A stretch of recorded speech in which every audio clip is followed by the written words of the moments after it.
আসসালামু আলাইকুম। প্রিয় দর্শক, অন্য মঞ্চের আজকের আলোচনায় আপনাদের সকলকে আমন্ত্রণ জানাচ্ছি। আজ আমাদের সঙ্গে অতিথি হিসেবে আছেন কানাডা থেকে বিশ্ববিদ্যালয়ের শিক্ষক ও গবেষক জনাব হেলাল হোসেন ঢালী। জনাব হেলাল হোসেন ঢালী, আপনাকে আমাদের অনুষ্ঠানে স্বাগত জানাচ্ছি। ধন্যবাদ মাসুদ ভাই। জি, আমরা আপনি নিশ্চয়ই নতুন করে ভূমিকার কিছু নাই, কারণ আপনারা তো সবসময় সোশ্যাল মিডিয়ায় সক্রিয় থাকেন, দেখেন। আমাদের এখানে কোনো একটা ঘটনা ঘটার সঙ্গে সঙ্গে আমিও যখন দেখি, আপনিও তখন দেখেন। আমারও যেরকম প্রতিক্রিয়া হয়, আপনারও সেরকম প্রতিক্রিয়া হয়। তবে যেহেতু ব্যক্তি দুজন, কাজে হয়তো একটু পার্থক্য হয়। সেটা নিয়ে আলোচনা করার জন্য কিন্তু আমাদের এই আয়োজন, যে আপনি ওখানে বসে কি ভাবছেন।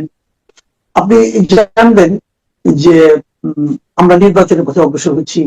নির্বাচন কমিশন বেশ ঘটা করে আমাদের নির্বাচনের তফসিল ঘোষণা করেছেন। ফেব্রুয়ারির 12 তারিখে নির্বাচন হবে। আমরা আগে থেকেই বলছিলাম যে নির্বাচনের সবচেয়ে বড় চ্যালেঞ্জ হবে আইন শৃঙ্খলা পরিস্থিতিকে নিয়ন্ত্রণে রাখা, প্রত্যাশিত পর্যায়ে রাখা। এবং আমরা লক্ষ্য করলাম যেদিন তফসিলটা ঘোষিত হলো, তার ঠিক পরের দিন একজন খুবই আলোচিত ব্যক্তিত্ব, আপনি জানেন, ইনকিলাব মঞ্চের মুখপাত্র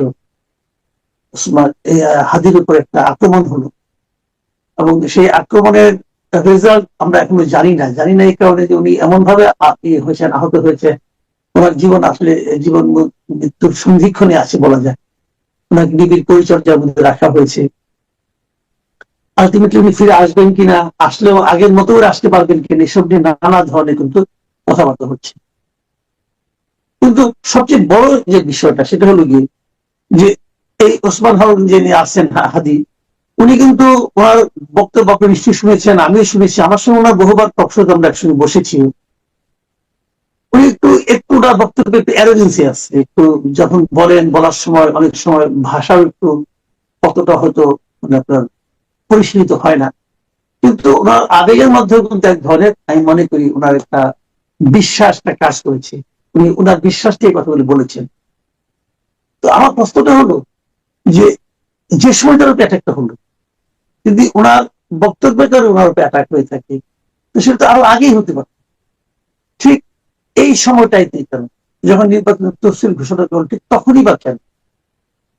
এই প্রশ্নটা আমার মনে কিন্তু মানে আপনার যাচ্ছে, উত্তর খুঁজছি, পাচ্ছি না। এটা নিয়ে আপনার আসলে ধারণাটা কি জানতে চাই। একটু বড় হয়ে গেল প্রশ্নটা। আপনাদের বলেন প্লিজ।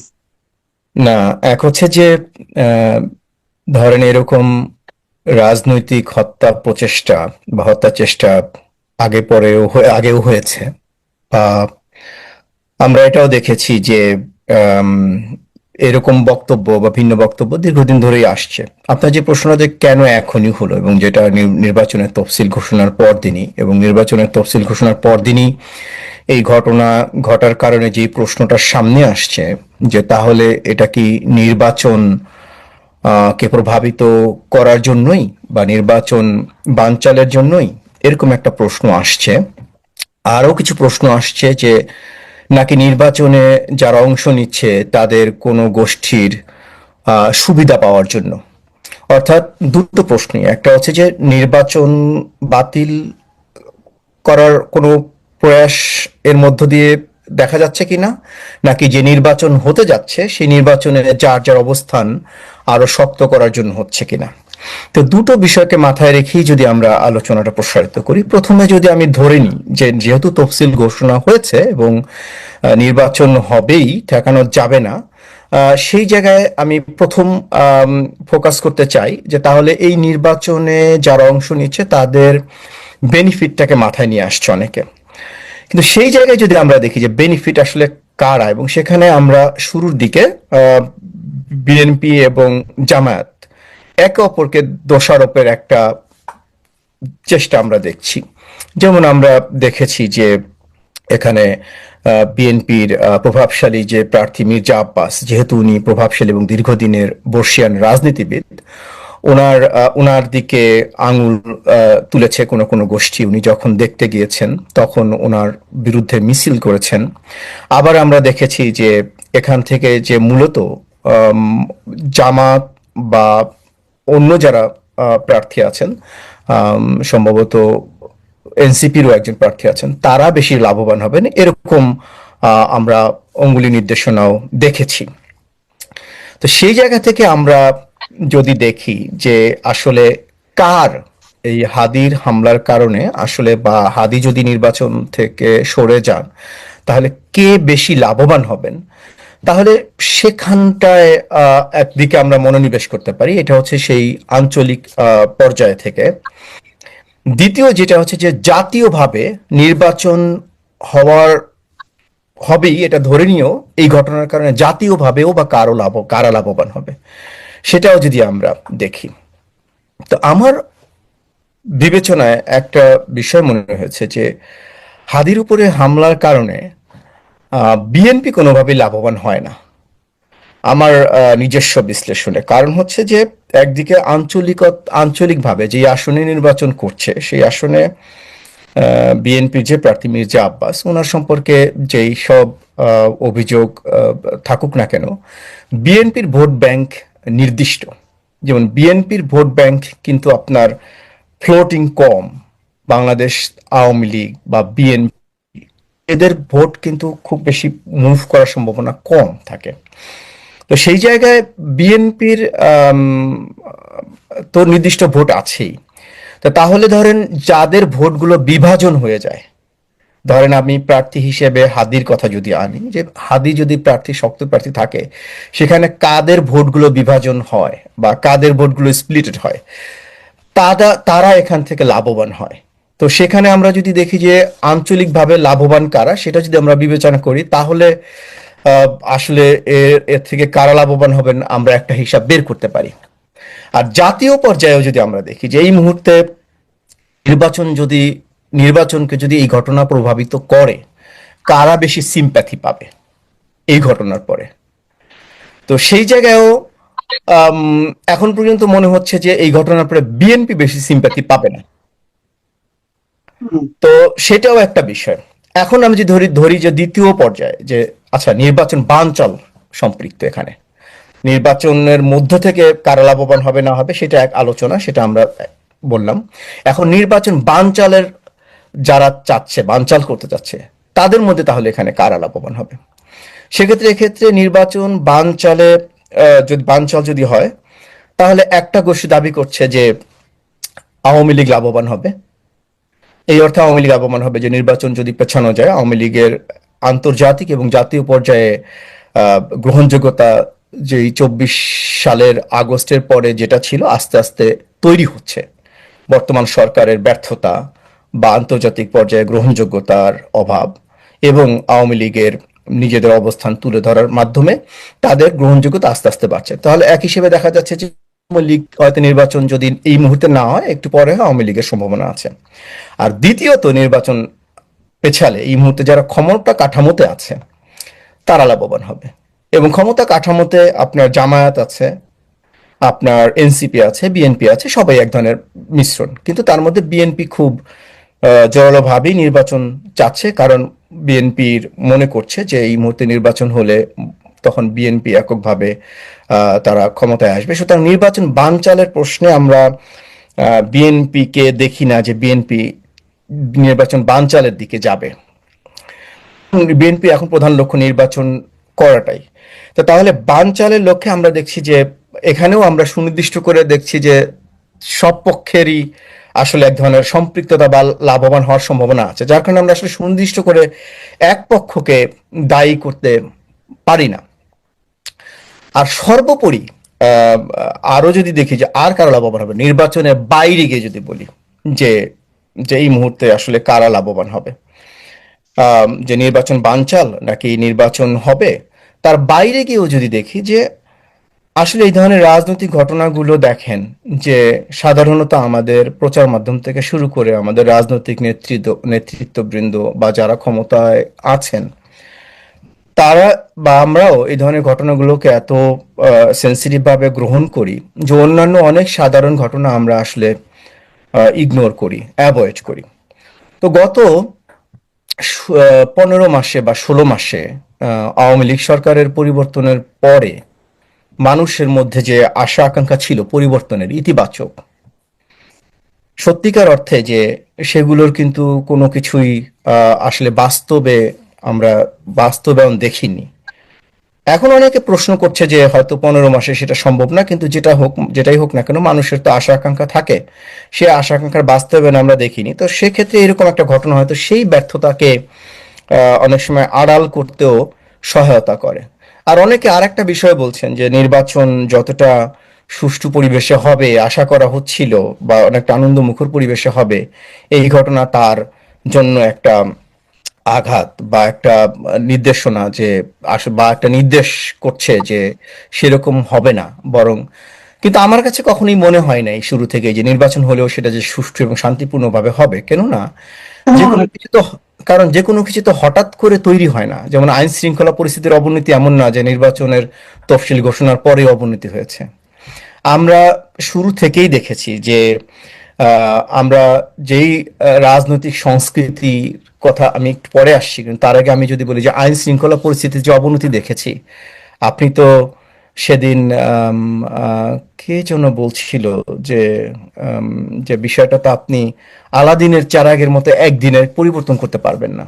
তার নির্বাচনের তফসিল ঘোষণা হলো আর সবাই শান্তিপূর্ণভাবে ফেরত গেল যার যার ঘরে, অপরাধীরা, তা তো না যে ঠিক আছে নির্বাচন হচ্ছে। কারণ এতদিনের যে ধারাবাহিক আইন শৃঙ্খলা পরিস্থিতির অবনতি, সেই ধারাবাহিকতা তো থাকবেই, সাথে নির্বাচনের যে এক ধরনের স্ট্রেস এবং চাপ, সেগুলো যুক্ত হয়ে এটা আরো বাড়বে।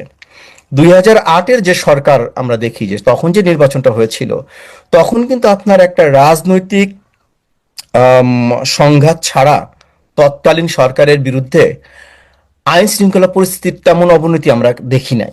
তখন কিন্তু ওই সরকার ক্ষমতা নেয়ার পরে একটা দেশ তাৎক্ষণিকভাবে চুপ হয়ে গেছিল এবং সবাই একটা পরবর্তী ট্রানজিশনের অপেক্ষা করছিল। মাঝখানে একটা রাজনৈতিক সংঘাত তৈরি হলো, যার কারণে আবার তৎকালীন তত্ত্বাবধায়ক সরকার নির্বাচনের প্রতিশ্রুতি দিল এবং নির্বাচন, তখন আবার মানুষ নির্বাচনমুখী হয়ে গেল এবং একটা সুষ্ঠু পরিবেশে ফেরত গেল। কিন্তু এই সরকার দায়িত্ব নেওয়ার পরে কিন্তু আমরা প্রবণতা তেমন দেখি না। এই সরকার দায়িত্ব নেওয়ার পর থেকেই বরং আমরা দেখি যে আইন শৃঙ্খলা পরিস্থিতির উন্নতি তো হয়নি, বরং এমন কিছু রাজনৈতিক সংস্কৃতির আমরা আম, বিকাশ দেখলাম এবং এমন একটা রাজনৈতিক সংস্কৃতিকে আমরা লালন করতে দেখলাম এবং প্রলুব্ধ করতে দেখলাম, যেটা হচ্ছে যে মব সংস্কৃতি, বা আমরা যখন যার ইচ্ছা এক ধরনের একটা কিছু করে আমরা করলাম। তো তখন আমরা নিরাপত্তার দিকে মনোযোগ না দিয়ে এবং আমরা আইন শৃঙ্খলা পরিস্থিতির উন্নতির দিকে মনোযোগ না দিয়ে আমরা মব কালচারকে বৈধতা দেওয়ার চেষ্টা করলাম। আমরা কেন হলো আপনি বলেন? আমি একটু থামাচ্ছি আপনাকে এখানে, যে এটি জানিয়ে যেমন বললেন যে মব কালচার দিয়ে আমরা মনোযোগ দেওয়া শুরু করলাম, আমরা মানে তো সরকার বলবো, আপনি সরকারকে ইঙ্গিত করছেন, কিন্তু আমাদের সরকার এই ধরনের রিস্কি পথে কেন দেব? আপনার কি মনে হয় সরকার কি অন্য কোনো আকাঙ্ক্ষা ছিল?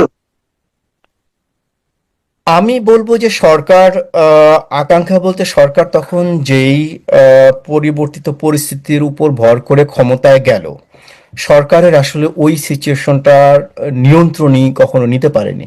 তো যার কারণে তারা তখন এই মাঠে নেওয়ার যারা চেষ্টা ছিল, করেছে। আমার মনে হয় না যে সরকারের এই ক্ষমতাও ছিল। আম, আচ্ছা। এই ক্ষমতাও ছিল, আমি বলবো এই কারণে এই ক্ষমতা ছিল না, কারণ সরকার তো কোনো নির্দিষ্ট আদর্শ নিয়ে ক্ষমতায় বসে নাই হুম, এবং তাদের আহ, কার মানে কর্মকাণ্ডে কখনো এটাও মনে হয় না যে তারা আসলে দেশের প্রতি কোনো কমিটমেন্ট তাদের ছিল। হুম, ব্যাপারটা এরকম হয়েছে যে তাদেরকে আহ, একটা সিচুয়েশন পরবর্তীতে তারা এসছে এবং যাদের কারণে তারা ক্ষমতায় এসছে তাদের তুষ্ট রাখাই তাদের দায়িত্ব ছিল, এবং তাদেরকে তুষ্ট রেখে তারা যতদিন এখানে থাকতে পারে সেটাই তাদের এক ধরনের মনোযোগের কেন্দ্রবিন্দু ছিল। তা না হলে দায়িত্বশীল পর্যায় থেকে অনেক কথা বলা যায় না, যেটা আমরা দেখেছি যে বিভিন্ন সময় সরকারের বিভিন্ন মুখপাত্র বলেছেন, যেমন মব কালচারকে বৈধতা দেয়া, এমনকি আচ্ছা, এই যে দায়িত্ব আপনি মবের কথা বললেন, মবের কথা বললেন রাজনীতির ক্ষেত্রে, সরকারের আচরণের ক্ষেত্রে, এবং সরকারের যে আপনার কমিটমেন্ট না থাকার যে ব্যাপারটা আপনি বললেন দেশের প্রতি, জাতির প্রতি, আহ, এর কি কোনো প্রতিক্রিয়া আমরা অন্য অন্য সেক্টরে দেখছি না? যেমন ধরেন আপনি যে মবের কথাটা বললেন, আমরা গত সপ্তাহেই দেখলাম যে ঢাকা বিশ্ববিদ্যালয়ে একজন শিক্ষকের সঙ্গে যে আচরণটা করা হলো, একজন ডাক্তার, একজন নির্বাচিত একজন সদস্য, এবং তিনি শিক্ষকের জামা টেনে টেনে ধরলেন, তাকে গাড়িতে উঠতে দেবেন না, টানাটানি করলেন। এই আপনি নিজেও তো ঢাকা ইউনিভার্সিটির শিক্ষক ছিলেন অনেকদিন, অনেক বছর ছিলেন। তো আপনার কাছে কি মনে হয় এই ধরনের আচরণটা, এটা কি অটোমেটিক্যালি হলো, নাকি শিক্ষকের আচরণের কারণে এটা হলো, নাকি স্টুডেন্টদের মধ্যে এক ধরনের আপনার কি বলবো আপনাকে, এটাকে যা ইচ্ছা তা করার এক ধরনের মানে বৈধতা পেয়েছে বলে তারা মনে করছে, তাই এটা হচ্ছে? এবং এখান থেকে আসলে শিক্ষাঙ্গনের ভবিষ্যৎটাই আপনি কেমন দেখছেন? আচ্ছা, আমি প্রথমত ধরেন শিক্ষক এবং ছাত্র এই দুটো বিষয় আমি বাদ দিই। আমি ধরে নিই যে যাদের সাথে ঘটনাটা ঘটেছে তারা ঢাকা বিশ্ববিদ্যালয়ের একজন বা কয়েকজন, আম, তারা কোনো কর্মকর্তা। আমি ধরলাম যে তারা শিক্ষক নয়, তারা ঢাকা বিশ্ববিদ্যালয়ের এমপ্লয়। তো এমপ্লয় হিসেবে তারা যেখানে বসেছিল, তারা একটা তাদের লাউঞ্জে, শিক্ষক লাউঞ্জে বসেছিল, এবং আমি ধরে নিই যে তারা কোনো একটা নির্দিষ্ট রাজনৈতিক দলের আদর্শের সাথে সম্পৃক্ত। কিন্তু কোনোভাবেই তাদের সাথে যে আচরণ হয়েছে সেটা গ্রহণযোগ্য না, এবং সেটা আসলে সহিষ্ণু রাজনীতির পরিচায়ক নয়। আমি শিক্ষক ছাত্রের সম্পর্কের কথা বাদ দিই, আমি দুটো মানুষ বা দুটো গোষ্ঠীর কথা বলি। ধরলাম ছাত্র এবং শিক্ষক, তাদেরকে জাস্ট সমান অংশীদার বলি, একটা বিশ্ববিদ্যালয়ের সদস্য বলি, যে দুইজনই বা দুই গোষ্ঠী বিশ্ববিদ্যালয়ের সদস্য, শিক্ষক গোষ্ঠী, ছাত্র গোষ্ঠী। আমি শিক্ষকের মোরাল জায়গায় আমি বাদ দিই, শিক্ষকের আসন অনেক উপরে সেই জায়গায় আমি বাদ দিই। আমি ধরি যে তারা মানুষ, সাধারণ মানুষ। কিন্তু তাদের সাথে যে আচরণ হয়েছে এটা অত্যন্ত অগ্রহণযোগ্য এবং অসহিষ্ণু আচরণের প্রকাশ ঘটেছে।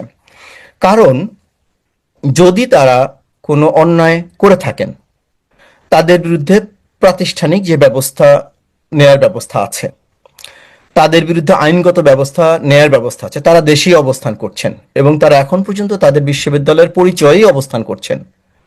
এবং তাদের মধ্যে একজন একটা বিভাগের চেয়ারপারসন, এবং এখন পর্যন্ত তাকে চেয়ারপারসনের দায়িত্ব থেকে সরানো হয়নি। এবং একজন এখনো বিভাগের অধ্যাপক, তিনি কিন্তু এখনো বিভাগের অধ্যাপক থেকে অব্যাহতি পাননি। এবং ধরলাম যে তারা অব্যাহতি পেয়েছেন, ধরলাম তারা দায়িত্বে নাই, কিন্তু তারা তো এদেশের নাগরিক। নাগরিক হিসেবে তারা তো এরকম, যে কোনো নাগরিক এরকম আচরণের আম, আসলে আচরণ তারা ডিজার্ভ করেন না। এবং যেই ছাত্র বা যারা করেছে এটা, তারা ব্যাপক অসহিষ্ণুতার পরিচয় দিয়েছে। এখন আমরা যেটা হয় যে ধরেন এখানে ঢাকা বিশ্ববিদ্যালয়ের শিক্ষকদের সাথে ঘটেছে বলে আমরা একটু মনোযোগ দিয়েছি বা দিচ্ছি, কিন্তু বিষয়টা আসলে শুধু শিক্ষক বা একজন কারোর সাথে ঘটলো, বা ধরেন এই যে হাদির উপর গুলির হামলা হলো, আমরা সমস্ত মিডিয়া বা আমরা সরব, বা ঢাকা বিশ্ববিদ্যালয়ের শিক্ষকদের সাথে এমন ঘটনা ঘটেছে, অসহিষ্ণু আচরণ ঘটছে, আমরা সরব। কিন্তু এরকম ঘটনা কিন্তু প্রতিনিয়ত ঘটছে। এর কারণ হচ্ছে যে আমরা আমাদের দেশ এবং সংস্কৃতি থেকে বর্ণপ্রথা বাদ দিয়েছি, কিন্তু আমাদের মধ্য থেকে যে ব্রাহ্মণ্যত্ব, যে সেটা কিন্তু আমাদের যায় নাই। যার কারণে আমরা দেখি যে বড় শ্রেণীর কারো উপর কোনো কিছু হলে, এরকম সম্প্রদায়ের কারো উপর কিছু হলে আমরা সচেতন হয়ে উঠি, সরব হয়ে উঠি। কিন্তু যদি বিষয়টা আমরা সেদিকে সরব না, আমরা যদি দেখতাম যে আসলে প্রত্যেক মানুষের একে অপরের প্রতি যে সম্মান, শ্রদ্ধা এবং এক ধরনের সহিষ্ণু মনোভাব, সেই জায়গাটা আমরা হারিয়ে ফেলেছি। এক ধরনের মেরুকরণ, যেটা বাংলা ইংরেজিতে বলে পোলারাইজেশন, আমাদের সমাজ এবং সংস্কৃতির ইদানিং এই পোলারাইজেশন এতটা মাত্রায় ঘটেছে যে আমরা মাঝামাঝি কোনো পর্যায়ে গ্রহণ করতে এখন আর প্রস্তুত না, আমরা গ্রহণ করতে পারি না। এবং আমরা একে অপরের মতামতকে আমরা গ্রহণ করতে পারি না, আমরা মেনে নিতে পারি না। যার কারণে আমরা এরকম ধ্বংসাত্মক প্রকাশ দেখছি, এক ধরনের এরকম মব, যেটা মবের মাধ্যমে আমরা শিক্ষকের উপর আমরা হেনস্থা দেখছি, আমরা রাজনৈতিক একজন প্রার্থীর উপর হামলা দেখছি। আমরা জানি যে হাদি অনেক, আপনি যেটা বললেন যে তার শব্দচয়ন অনেক অসহিষ্ণু ছিল, অনেক অ্যাগ্রেসিভ ছিল। হ্যাঁ, তার বিরুদ্ধে এরকম অ্যাগ্রেসিভ শব্দচয়ন করে তাকে আক্রমণ করা যেত, কিন্তু এই হামলা এক ধরনের আসলে সহিংস হামলার পরিচায়ক। আবার এটাও ঠিক যে হাদি এবং হাদি সহ এবং বর্তমান যারা রাজনীতিতে যারা এরকম সক্রিয় আছেন বা এক ধরনের ফ্রন্ট লাইনে আছেন, তারা কিন্তু গত 15 মাসে এই ধরনের মব কালচার এবং অসহিষ্ণু আচরণকেই প্রশ্রয় দিয়েছেন। তো যেটা আসলে প্রত্যেকের নিজের উপরই বিপদটা ডেকে আনছে। যে যেমনটা আওয়ামী লীগ গত 15 বছরে যেমনটা করেছে, তার তার বলা যায় ফলাফলটা এখন তাকে ভোগ করতে হচ্ছে। অর্থাৎ এখানে প্রত্যেকটা রাজনৈতিক দল বা যে যেই রাজনৈতিক মত এবং পথেই থাকুক না কেন, প্রত্যেকেই যে অসহিষ্ণু মনোভাব দেখিয়েছে এবং যে ধরনের ধ্বংসাত্মক কার্যক্রম এবং সহিংস কার্যক্রম করেছে, তার ফলাফল কিন্তু প্রত্যেকের নিকটই ফেরত যাচ্ছে।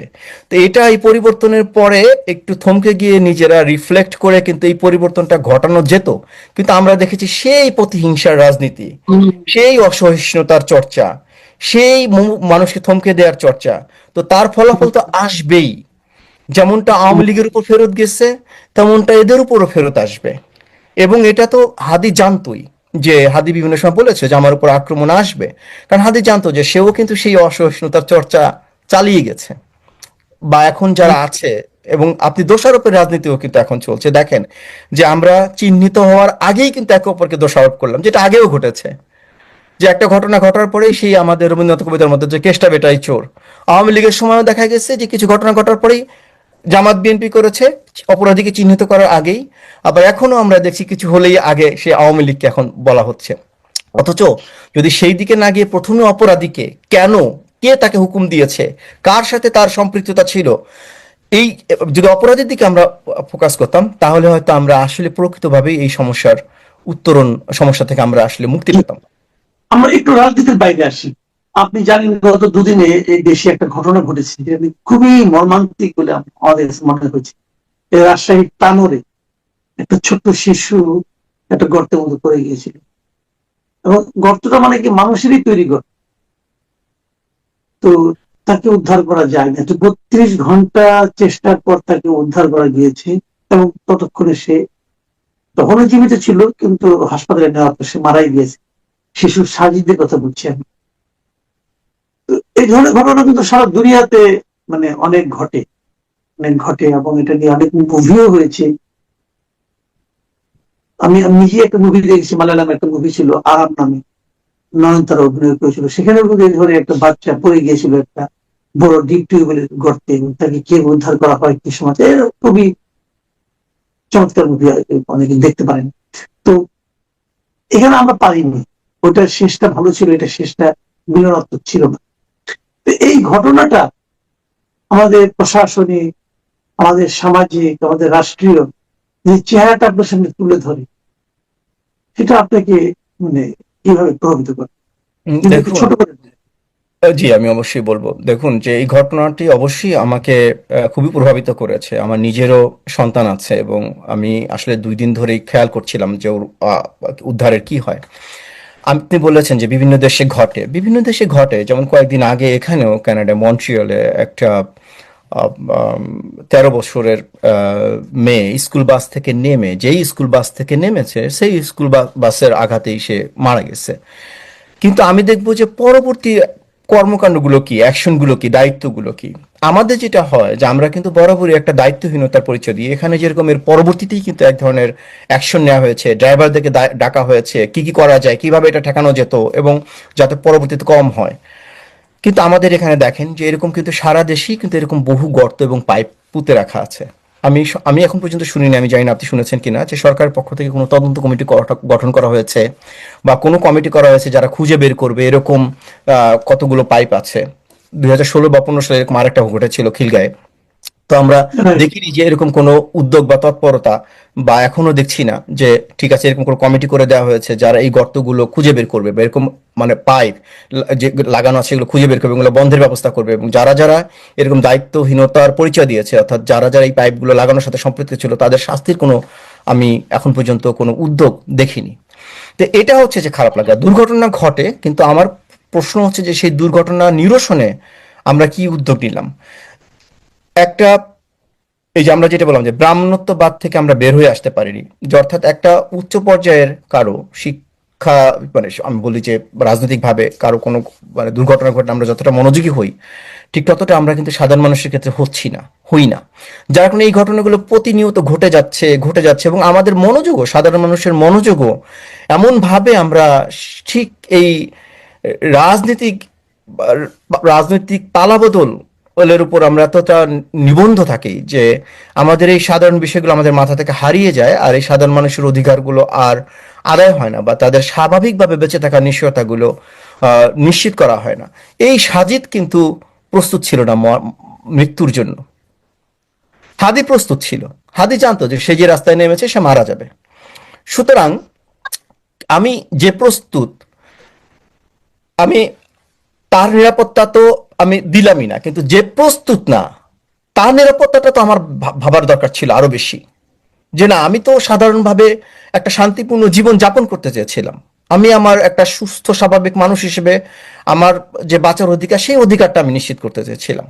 আমি তো কোনো জেনে বুঝি আমি কোনো সংগ্রামে যাইনি। আমি যেখানে জানি যে আমার মৃত্যু নিশ্চিত, তাহলে আমি একটা সাধারণ জীবন যাপন করতে চাই। আমি আমার দৈনন্দিন আমার ব্যয় থেকে আমি আমার টাকা দিচ্ছি সরকারকে, ট্যাক্স দিচ্ছি, আমি একটা সাধারণ জীবন নিশ্চিত করার জন্য। তো সেই দিকে তো আমি মনোযোগ দিচ্ছি না। আমি নির্বাচনের জন্য যে কোটি কোটি টাকা খরচ করছি সাপোজ, বা আমি যে আমি যে বলছি যে সবকিছু আমার তো সেই সাজিদের বাবার ট্যাক্সের টাকায় হচ্ছে, কিন্তু আমি সাজিদের নিরাপত্তা দিতে পারছি না কেন? সেদিকে কেন আমি মনোযোগ দিচ্ছি না? তো আমাদের এই ব্রাহ্মণত্ববাদ থেকে বের হয়ে আসতে হবে। সাধারণ মানুষের প্রয়োজনগুলো নিরাপত্তার দিকে মনোযোগ দিতে হবে। অনেক ধন্যবাদ ডক্টর হেলাল হোসেন ঢালী। প্রিয় দর্শক, আপনারা শুনলেন জনাব হেলাল হোসেন ঢালী বিশ্লেষণ বিভিন্ন বিষয়ে, আমাদের রাজনীতির ব্যাপারে, আমাদের মব কালচারের ব্যাপারে, আমাদের সামাজিক পরিবর্তনের ব্যাপারে, এবং আমাদের রাষ্ট্রের যে দায়িত্ব মানুষের প্রতি, সেই দায়িত্ব কিভাবে অবহেলা করা হচ্ছে সেটার ব্যাপারে আমি দুটো বিষয় নিয়ে একটু কথা বলতে চাই প্রিয় দর্শক। প্রথমত হলো যে, আমি যদি হাদির বিষয়টা ধরি, হাদির কথায়, হাদির আচরণে অনেকেই বিব্রত ছিলেন, অনেকে বিরক্ত ছিলেন, অনেকে দুঃখিত ছিলেন। কিন্তু সেই দুঃখ এবং সেই বিব্রতকর অভিজ্ঞতা এবং সেই অনুভূতির বিনিময়ে কিন্তু হাদিরকে যেটা হলো সেটা কিন্তু প্রত্যাশিত নয়। আমরা এটা কখনোই এভাবে কামনা করি না। কিন্তু খুবই আনফর্চুনেট একটা বিষয়, একটা প্রবণতা দেখে আমি খুবই দুঃখ পেয়েছি, যেটা আমি আপনার সঙ্গে শেয়ার করতে ভুলে গিয়েছিলাম, এখন আমি বলি। সেটা আমি সোশ্যাল মিডিয়ায় কিছু লোকের কথাবার্তায় দেখলাম তারা যেন একজন উল্লাস প্রকাশ করছে, তারা যেন আনন্দ প্রকাশ করছে। আমার কাছে মনে হয়েছে এটা একটা মানবিক বিকৃতি। এটা হতে পারে, এটা হওয়া উচিত না। আপনার যদি হাতের কোনো কথা, আপনার যদি মন খারাপ হয়ে থাকে, আপনি সেটাকে যুক্তিগ্রাহ্য ভাবে প্রতিহত করেন, কথা বলবেন, কিন্তু তার মৃত্যু কামনা কেন করবেন? এটা তো হয় না। এবং তার আহত হওয়াতে আপনি উল্লাস করে প্রকাশ করবেন। এবং এটাই কিন্তু জনাব হেলাল হোসেন ঢালিও কিন্তু বললেন যে এটা কি চক্রাকারে চলতেই থাকবে? তোমার মৃত্যু কামনা করব, তুমি আমার মৃত্যু কামনা করবে, এই দেশকে এভাবে তাহলে অগ্রসর হবে? এইভাবে তো দেশ অগ্রসর হবে না, জাতি অগ্রসর হবে না। প্রিয় দর্শক, আপনারা ভাববেন। আর দ্বিতীয় একটা বিষয়, সাজিদের গর্তে পড়ার ব্যাপার। সাজিদ তো গর্ত করে বেঁচে গিয়েছে, মরে গিয়ে বেঁচে গিয়েছে। আমরা যে একটা বিশাল গর্তে প্রতিদিন পড়ে যাচ্ছি, সে অন্ধকার গর্ত, আমাদের সামাজিক যে অবক্ষয়, সে অবক্ষয়ের গর্তে আমরা প্রতিনিয়ত কিন্তু করছি, এবং আমাদেরকে ঠেলে ঠেলে ফেলে দেওয়া হচ্ছে। আমাদের এই সরকার, যাদেরকে আমরা দায়িত্ব দিয়েছে রাষ্ট্র পরিচালনা, তাদের বিভিন্ন আচার আচরণ আমাদের কিন্তু সেই ব্ল্যাক হোলের মধ্যে ক্রমাগত ঠেলে দিচ্ছে। এর হাত থেকে আমাদের মুক্তি কিভাবে হবে, এগুলো নিয়ে আপনারা ভাববেন। আমরা আগামীতে আবার আলোচনা করবো, আপনাদের মতামত দিবেন। আপনারা সবাই ভালো থাকবেন। আপাতত এই পর্যন্ত। আল্লাহ হাফেজ।